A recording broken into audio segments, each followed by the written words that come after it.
ॐ अरुणां करुणां तरङ्गिणीं ताक्षीं धृतपाशाङ्कुशपुष्पबाणचापाम् अणिमादिविरावृतां मयूखये अहमेतेभिभावये भवानी। जय माता दी, जय मां ललितांबिका। कैसे हैं आप सभी? मैं उम्मीद करता हूं आप सभी स्वस्थ होंगे और आनंदित होंगे। भगवती जगदम्बा की कृपा आप और आपके संपूर्ण परिवार पर निरंतर बरस रही होगी।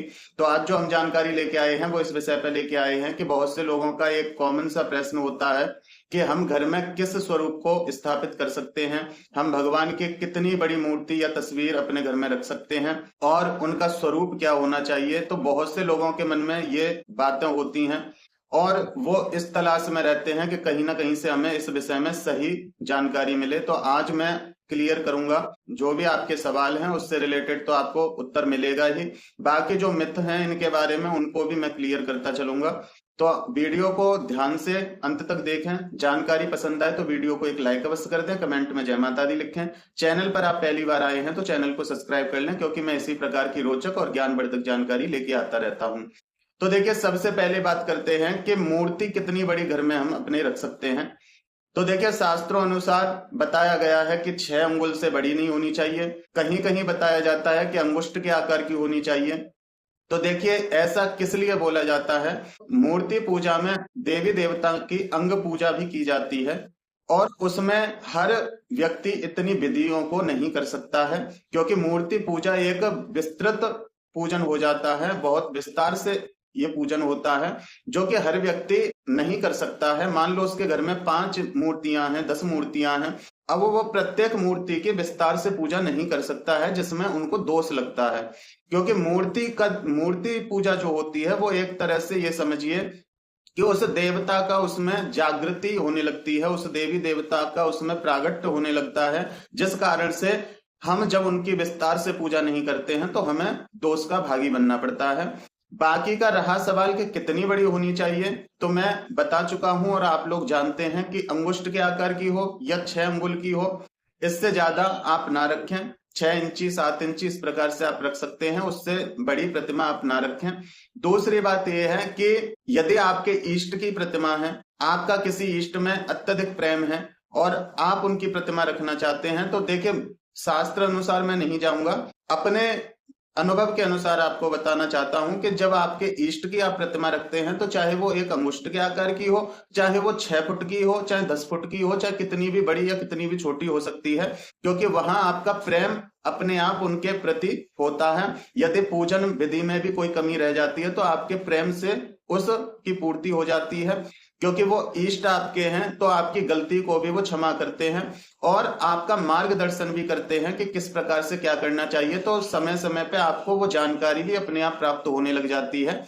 तो इसलिए अगर आपके मन में इस संशय था कि हम कितनी बड़ी मूर्ति रखें, तो यदि आप अपने इष्ट की मूर्ति रखना चाहते हैं तो कितनी भी बड़ी या छोटी हो सकती है। आपके इष्ट नाराज नहीं होते हैं, बस वो आपका प्रेम देखते हैं। जो आपके घर का मंदिर है उसमें बहुत सारी मूर्तियां रखने जा रहे हैं, तो आप ऐसा ना करें। अगर इस प्रकार मूर्तियां रखने जा रहे हैं तो अंगुष्ठ से बड़ी नहीं होनी चाहिए।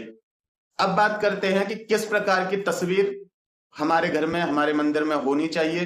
तो देखिए, बहुत से लोग अज्ञानवश बिना सोचे समझे ऐसी प्रतिमा या ऐसी तस्वीर रख लेते हैं जिनसे वो प्रेम तो बहुत करते हैं, लेकिन क्या होता है, समय के अनुसार जो तस्वीर चित्र रखे जाते हैं तो वो हमें उसी प्रकार का फल देता है जिस प्रकार का वो तस्वीर चित्र है।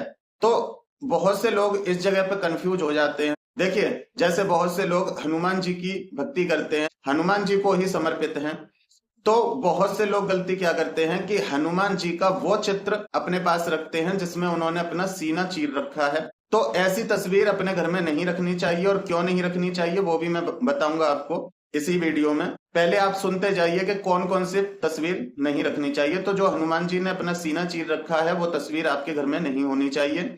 दूसरी बात, जो माँ काली की भक्ति करते हैं या उनकी पूजा करते हैं तो उन शमशानी रूप का अपने घर में स्थान नहीं देना चाहिए। शमशानी रूप वो होता है जिसमें पीछे चिताएं जल रही हों, जिसमें बहुत सारी योगिनियां गर्जना कर रही हों, जिसमें भगवती नग्न अवस्था में हो और मुंडमाल पहने हुए हों, उनके हाथ में त्रिशूल हो, काले रंग की हो। तो ऐसी प्रतिमा को आपको, ऐसी तस्वीर चित्र या प्रतिमा को आपको नहीं रखना चाहिए, क्योंकि आप गृहस्थ हैं। क्यों नहीं रखना चाहिए वो भी मैं बताऊंगा। एक जो भैरव जी की पूजा करते हैं तो उनको भैरव जी के काल भैरव स्वरूप को अपने घर में नहीं रखना चाहिए।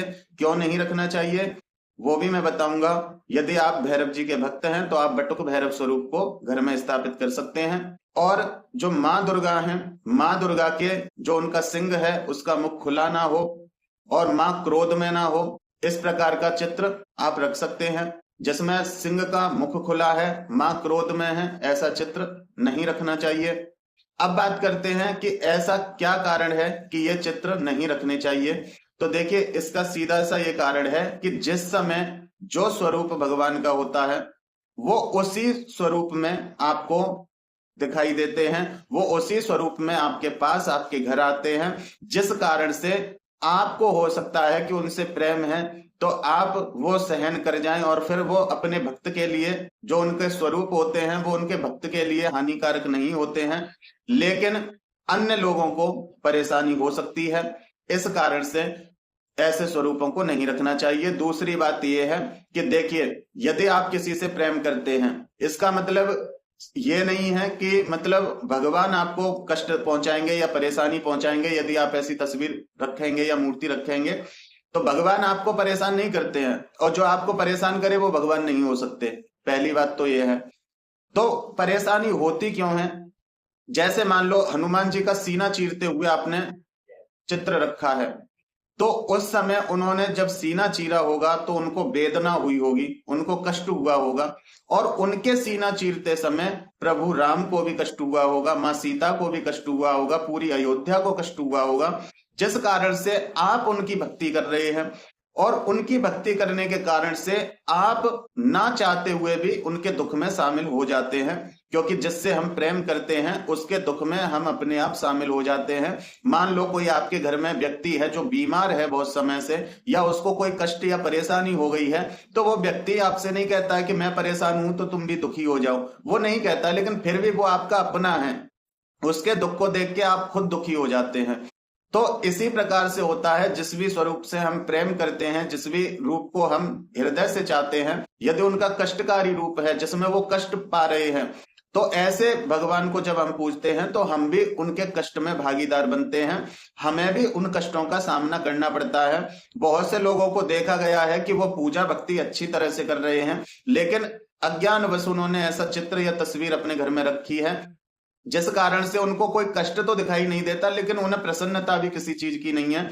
उनके अंदर से उन्हें पता ही नहीं कि हम परेशान और दुखी हैं तो हैं क्यों, जबकि हमारा सब कुछ अच्छा चल रहा है, लेकिन फिर भी हमारे मन में बेचैनी रहती है। तो देखिए कहीं ना कहीं ये कारण होता है, और जो इस बात को समझ पाएंगे वो जान सकते हैं कि ऐसा होता है। तो हमेशा हनुमान जी का जब चित्र आप अपने घर में रखें तो या तो संजीवनी बूटी लेके आ रहे हैं उस चित्र को रखिए जिसमें हनुमान जी उड़ान भर रहे हैं। तो जिस प्रकार का आप चित्रण रखोगे उसी प्रकार का आपको फल प्राप्त होता है।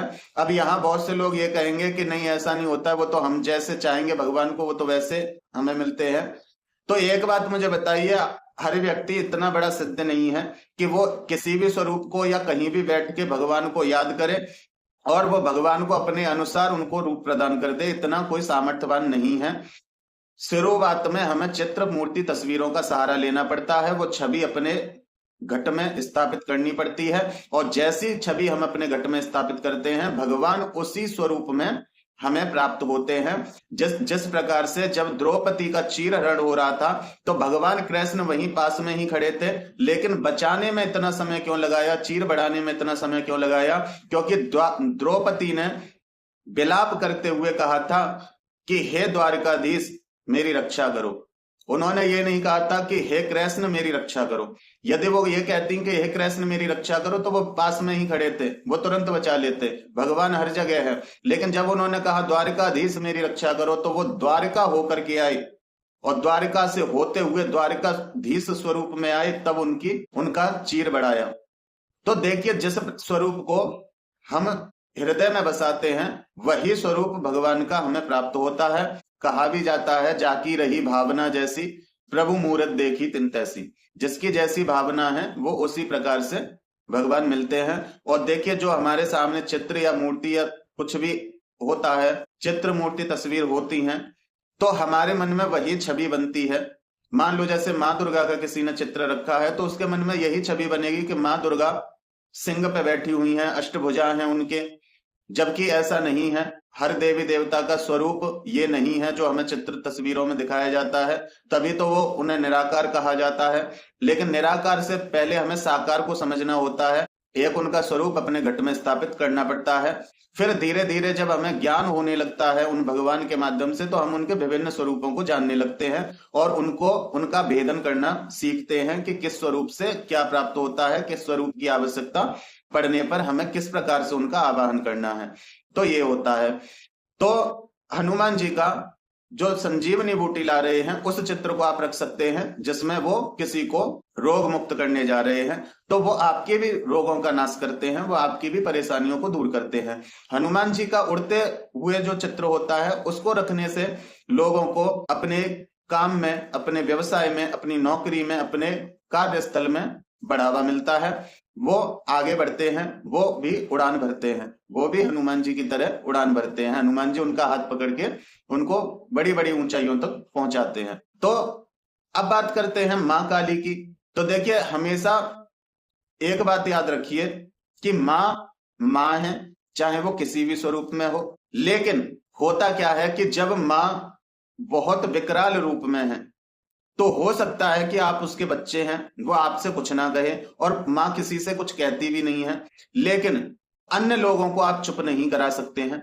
अब मान लो जैसे कोई शमशान काली मां को पूज रहा है तो शमशान काली मां उस पर प्रसन्न हो जाएंगी, उसके पास आएंगी, सवारी भी ले सकती हैं, लेकिन आपको परेशानी नहीं होगी। लेकिन अन्य लोगों को, जो आपके घर के सदस्य, उनको परेशानी होगी, क्योंकि उनके भाव आप जैसे नहीं हैं, उनको समस्या होगी। और उनको समस्या किस लिए होगी? वो अनादर करेंगे और उनके साथ जो शमशान की शक्तियां आएंगी, जो मसान की शक्तियां आएंगी, वो शक्तियां उनको दंडित करेंगी, जिस कारण से उनको कष्ट होगा और सारा दोष आपको लगेगा, सारा दोष आपकी भगवती को लगेगा। तो इसलिए ऐसा स्वरूप नहीं रखना चाहिए। दूसरी बात, मां भूत प्रेत आदि आदियों को अपने चरणों के नीचे दबा के बैठी हैं, और जहां भगवती चलेंगे वहां वो भी चलेंगे, तो इसलिए ऐसा स्वरूप आपको नहीं रखना चाहिए। दूसरी बात यह है कि बहुत से लोग मां काली का वो स्वरूप रखते हैं जिसमें भगवान शिव नीचे लेटे हुए हैं, मां काली उनके वक्ष स्थल पर चरण रख के खड़ी हैं, तो वो चित्र भी आपको नहीं रखना चाहिए। जब भगवान शिव ने मां काली के क्रोध को शांत करने के लिए उनके चरणों में आए थे, तो उस समय मां काली को बहुत वेदना हुई थी। कोई भी स्त्री हो अपने सुहाग को अपने चरणों में नहीं देख सकती, जिस कारण से उनकी जिह्वा बाहर आ गई और वो दांतों के नीचे उन्होंने दबा ली कि मुझसे ये क्या अपराध हो गया, मेरे स्वामी मेरे पैरों में आ गए। उनको बहुत दुख हुआ था, वो रोने लगी थी, विलाप करने लगी थी। तब भगवान शिव ने उनको समझाया था, गौरी चिंता ना करो, इसमें आपको कोई दोष नहीं लगा है, क्योंकि जब शक्ति असंतुलित होती है तो शिव बनना पड़ता है। शिव मतलब सब बनना पड़ता है। जब हमारे शरीर की शक्ति भी असंतुलित होती है तो हमें भी कहा जाता है कि ध्यान करो, शांत होके बैठ जाओ, मौन होके बैठ जाओ, जिससे कि हम अपनी शक्ति को सही दिशा दे सकें। तो भगवान शिव ने उनको शांत करने के लिए सब रूप में वहां लेटे शक्ति को नियंत्रित किया। उन्होंने उनको बहुत समझाया, लेकिन फिर भी उनके मन में दुख था कि ये मुझसे अपराध हुआ। तो हम ना चाहते हुए भी उस दुख में उनके शामिल हो जाते हैं, क्योंकि कोई भी माँ दुखी है तो बच्चा इतना निठुर नहीं हो सकता कि उसकी माँ दुख में है और बच्चा को कोई परेशानी नहीं, बच्चे को कोई चिंता ही नहीं, ऐसा नहीं हो सकता। जबकि ये भगवान आपको कोई नहीं कहते कि हम परेशान हैं तो तुम भी परेशान हो जाओ, ऐसा नहीं होता है। लेकिन वो हमारे प्रिय है, ना चाहते हुए भी हमें उनके दुख का आभास हो जाता है, हमें उनके दुख में शामिल होना पड़ता है, जिस कारण से हमारे जीवन में बहुत सारे कष्ट बढ़ जाते हैं। यदि आप माँ काली का चित्रण रखना चाहते हैं तो माँ काली का सौम्य स्वरूप आप रख सकते हैं, माँ काली का कलकत्ते वाली का स्वरूप आप रख सकते हैं, भगवती का मुस्कुराता हुआ स्वरूप आप रख सकते हैं, जिसमें भगवती ने जिह्वा बाहर ना निकाली हो ऐसा स्वरूप आप रख सकते हैं, जिसमें भगवती के पैरों में भगवान शिव ना लेटे हों ऐसा स्वरूप आप रख सकते हैं। आप ऐसा स्वरूप भी माँ का रख सकते हैं जिसमें भगवान शिव और माँ काली साथ में हो। आप ऐसा भी स्वरूप माँ का रख सकते हैं जिसमें भगवती गुड़हल के फूल पे खड़ी हो। तो ऐसे स्वरूपों को आप रख सकते हैं जिसमें माँ बहुत सुंदर श्रृंगार कर रही हैं, जिसमें माँ ने वस्त्र धारण किए हैं, ऐसे स्वरूपों को आप स्थापित कर सकते हैं, आपको कोई दोष नहीं लगता। बल्कि आपके जीवन में और प्रसन्नता बढ़ती है, माँ की कृपा आपको प्राप्त होती है। अब बात करते हैं भैरव जी के विषय में। तो देखिए, काल भैरव का, जो कि आप सभी जानते हैं, प्रागट्य हुआ था ब्रह्मा जी के अंधकार को नष्ट करने के लिए, ब्रह्मा जी के अहंकार को नष्ट करने के लिए। जब उन्होंने उनका अहंकार नष्ट करने के लिए उनका सिर धड़ से अलग किया, तो उनको ब्रह्म हत्या का पाप लगा, जिस कारण से भगवान शिव ने उन्हें काशी में प्रवेश नहीं दिया। काशी की सीमा पे काल भैरव खड़े हैं, जिनको कहा गया कि तुम काशी की सीमा पे अपने चरण भी नहीं रखोगे। तो काल भैरव भगवान एक अंगुष्ठ के ऊपर खड़े हैं और दूसरा पैर उनके स्वान के ऊपर है। तो वो कष्ट में हैं, वो काशी में प्रवेश नहीं कर सकते, काशी की सीमा के रक्षक बन के वहां खड़े हैं।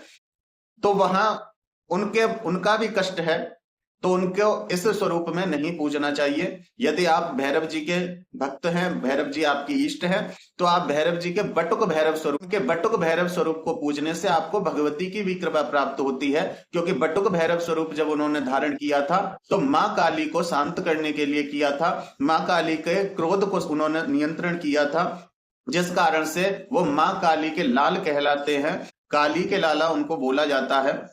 तो वहां आपको माँ की भी प्राप्ति हो जाती है, वहां आपको भैरव जी की भी कृपा प्राप्ति होती है। और भैरव जी का बहुत सौम्य रूप और बच्चे के स्वरूप में है ये। और वो घर में कोई ऐसी समस्या है जिसमें भगवान अपने स्वरूप में कुछ नहीं कर रहे हैं, क्योंकि कुछ आत्माएं ऐसी होती हैं जो बच्चे के रूप में होती हैं, जिनसे देवी देवता कुछ नहीं कहते, और उन बच्चों की सामर्थ्य इतनी होती है कि वो आपके मंदिर में जाके आपके भोग तक को झूठा कर देंगे, वहां भगवान भी उनको नहीं रोकते हैं।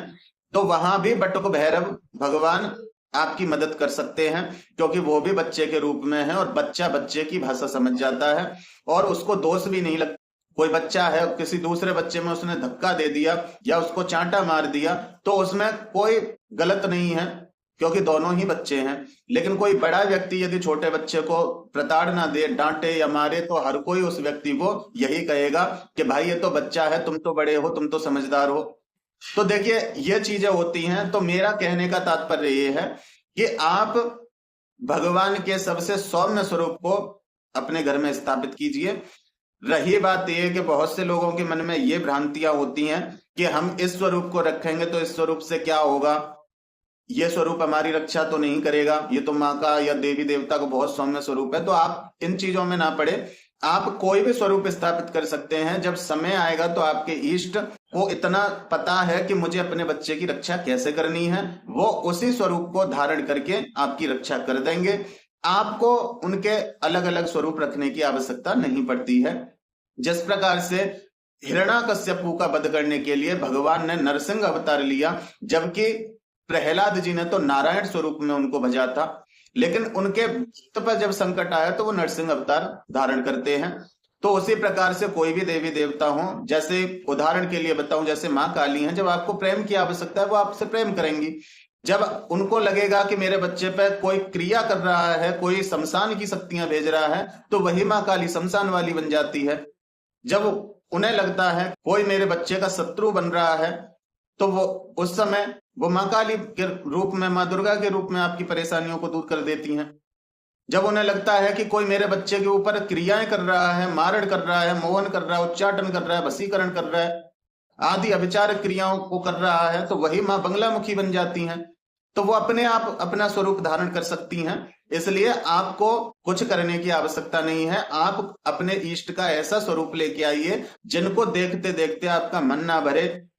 आप 5 मिनट भक्ति करते हैं, आपका मन करे कि और करूं, इनको निहारता रहूं, इनको देखता रहूं, ऐसा स्वरूप आप स्थापित कीजिए जिसको देख के भय ना लगे, आपको भय ना लगे, आपको प्रेम आए, ऐसा स्वरूप आप स्थापित कीजिए। बाकी रही आपके जीवन की समस्याओं की, तो भगवान को उस समय जो भी अपना स्वरूप धारण करना होगा वो स्वरूप धारण करके आपको उन परेशानियों से छुटकारा दिला देंगे। तो ये जानकारी थी। अब बात करते हैं, वैसे मैं करना तो नहीं चाहता क्योंकि बात तो उसके विषय में की जाती है जो थोड़ा बहुत समझने के योग्य हो, लेकिन फिर भी मैं एक बात कहना चाहूंगा। जिस व्यक्ति ने एक बात कही है वो बहुत गलत कही है, और गलत किस लिए मुझे लगी कि अपने तरफ ना देखकर दूसरों पर उंगली उठा देना, यह सबसे बड़ी गलत बात है। और दूसरी बात यह है कि उन्होंने एक बात कही थी कि कोई भी आपसे प्रेम नहीं करता है और ना ही कोई आपके चैनल से भक्ति के लिए जुड़ा है। सब अपने मतलब और अपने स्वार्थ के लिए जुड़े हैं। तुम सबके जवाब दे देते हो और सबको उनकी समस्या का समाधान बता देते हो, इसलिए वो लोग आपसे जुड़े हैं। आप उनकी समस्या का समाधान बताना बंद कर दोगे और केवल भक्ति के ही बारे में बताओगे तो 10 लोग भी आपके चैनल पे नहीं रहेंगे। ये बात उन्होंने बोली। ये चीज मुझे बहुत बुरी लगी, और बुरी इसलिए लगी कि आपको नहीं पता कि मेरा मार्ग क्या है। मैं अपना कर्म कर रहा हूं, और चाहे कोई मुझसे स्वार्थ में जुड़े, चाहे कोई निस्वार्थ जुड़े। और दूसरी बात, मैं खुद से किसी को जोड़ना चाहता ही नहीं कभी भी। अगर मैं खुद से जोड़ना चाहता तो लोग मुझसे मेरा एड्रेस पूछते हैं, मेरा फोन नंबर पूछते हैं, मुझसे व्हाट्सएप नंबर पूछते हैं, मैं किसी को नहीं देता। यदि मुझे खुद से किसी को जोड़ना होता तो मैं तो अपनी सारी वेबसाइट डाल देता, बहुत सारे लिंक डाल देता, व्हाट्सएप नंबर डाल देता, कॉलिंग नंबर डाल देता, अपने घर का एड्रेस बता देता, हजारों की संख्या में शिष्य बना लेता। लेकिन मेरा मतलब खुद से जोड़ने का नहीं है। मेरा मतलब ये है कि चाहे कोई स्वार्थ से ही जुड़ा है, यहाँ झाड़ फूंक का तो काम नहीं हो रहा है। होता है उपाय बताए जाते हैं, जिसमें पाठ बताए जाते हैं, मंत्र जाप बताए जाते हैं। तो चाहे वो किसी भी प्रकार से कर रहे हैं, भक्ति तो कर रहे हैं ना। किसी झाड़ फूंक वाले पे जाके पैसे तो नहीं ठगा के आ रहे हैं। सही मार्ग से भक्ति कर रहे हैं, चाहे वो स्वार्थ में ही कर रहे हैं। और जब व्यक्ति परेशानी में है तो उस समय उसको परेशानी से निकलने की पड़ती है। उस समय उसे निस्वार्थ भक्ति नहीं दिखाई देती है।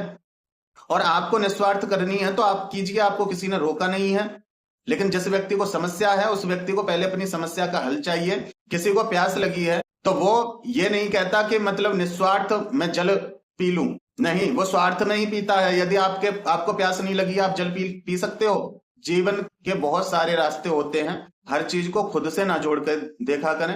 हर वीडियो आपके लिए नहीं होती है। आप अपने जीवन में ठीक हो, मैं भगवती से प्रार्थना करता हूं कि आप हमेशा ठीक रहें। लेकिन अन्य व्यक्तियों को परेशानी है तो चाहे वो इस कारण से जुड़े हैं, लेकिन उनका कुछ ना कुछ भला तो हो रहा है। और भगवान खुद कहते हैं, भाव खुभाव अलग आलसहु, नाम जपत शंकर दिस दसहु। चाहे कोई मेरा नाम भाव से ले, चाहे कुभाव से ले, चाहे अलग करे, चाहे आलस करे, कैसे भी ले, जो जिस भाव से बजता है मैं उसे वो प्रदान करता हूं।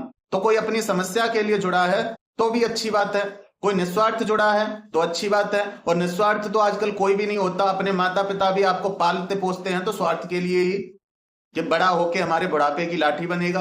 तो निस्वार्थ तो पृथ्वी पर कुछ है नहीं। निस्वार्थ एक गुरु हो सकता है, एक भगवान हो सकता है, इंसान तो कभी निस्वार्थ नहीं हो सकता। और निस्वार्थ व्यक्ति जो होता है वो व्यक्ति आके इस प्रकार की बातें नहीं करता है। और दूसरी बात, आपको लगता है कि आप निस्वार्थ हैं तो आज से सबके कमेंटों के जवाब दिए जाएंगे, लेकिन आपके कमेंट का कोई जवाब नहीं दिया जाएगा, कोई रिप्लाई नहीं दिया जाएगा। फिर मैं देखूंगा कि आप कितने दिनों तक और कितने महीनों तक निस्वार्थ मुझसे जुड़े रहते हैं। तो दूसरों पे उंगली उठाने से पहले अपने अंदर झांक के देखना चाहिए। और आपसे मुझे ये उम्मीद नहीं थी, क्योंकि मैं आपको एक गुरु की तरह गाइड कर रहा था और आप 4 किताबें पढ़ के आ जाते हो और 4 किताबें पढ़ के आप कमेंट में इतना ज्ञान बखेरते हो। इस ज्ञान की आवश्यकता मुझे नहीं है। मैंने ज्ञान से भगवान को नहीं पाया, मैंने प्रेम से उनको पाया। और आज प्रेम से पाया है, इसलिए निस्वार्थ सेवा मैं कर रहा हूं। जो चीजें ये गुरु के पैरों में रहकर नहीं प्राप्त हो सकती, वो मैं निस्वार्थ दे रहा हूं। कोई मेंबरशिप नहीं, कुछ नहीं। मैं किसी से नहीं कहता कि मेंबरशिप लो, मैं निस्वार्थ कर रहा हूं। अगर मुझे किसी प्रकार का लालच होता तो दिन में 50-50 वीडियो बना के डाल देता, लेकिन नहीं। चाहे डले एक वीडियो, चाहे डले 1 महीने में एक वीडियो, लेकिन ऐसी डले जो लोगों के काम आ सके। ये होता है निस्वार्थ, और ये एक गुरु कर सकता है। आप सोच भी नहीं सकते हैं। और नाम मैं आपका नहीं लूंगा, क्योंकि पूत कपूत होते हैं, माता कुमाता नहीं होती है। बस मैं भगवती से यही प्रार्थना करूंगा कि आपको सद्बुद्धि दे। जो मैं यहाँ वीडियो बनाता हूँ वो सबके लिए है, पर्सनल आपके लिए नहीं होती है। पहले भी मैंने आपको एक अवसर दिया था। और रही बात लोगों के प्रेम करने की, तो मुझे लोगों के प्रेम की आवश्यकता भी नहीं है। आज है कल नहीं होगा। दिन में 36 बार तो तुम्हारा ही मूड बदल जाता है। किसी और की क्या अपेक्षा करोगे?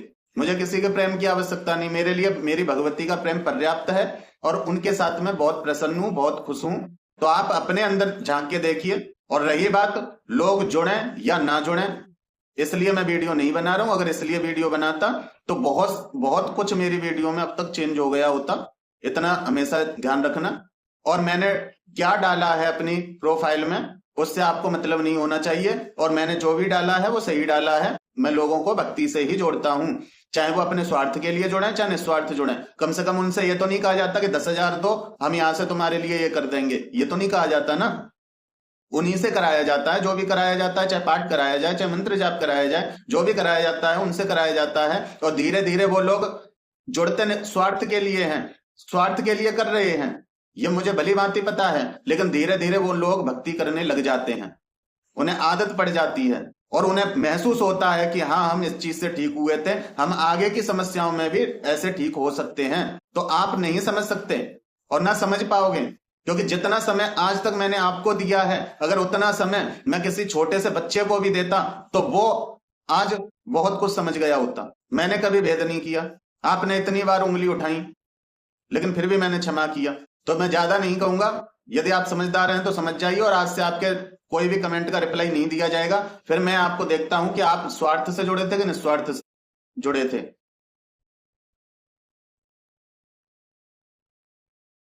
तो आज की जानकारी यही थी। मैं उम्मीद करता हूं कि मेरे द्वारा दी हुई जानकारी आपको समझ में आई होगी, पसंद आई होगी। जानकारी पसंद आई है तो वीडियो को एक लाइक अवश्य कर दें, कमेंट में जय माता दी लिखें। चैनल पर आप पहली बार आए हैं तो चैनल को सब्सक्राइब कर लें। मैं इसी प्रकार की रोचक और ज्ञानवर्धक जानकारी लेके आता रहता हूं। फिर मिलते हैं एक अगली वीडियो में एक नई जानकारी के साथ। तब तक अपना और अपने परिवार का ध्यान रखें, भगवान की भक्ति करें, निरंतर भक्ति करें और भक्ति पथ पर आगे बढ़ते रहें। जय माता दी, जय मां ललितांबिका।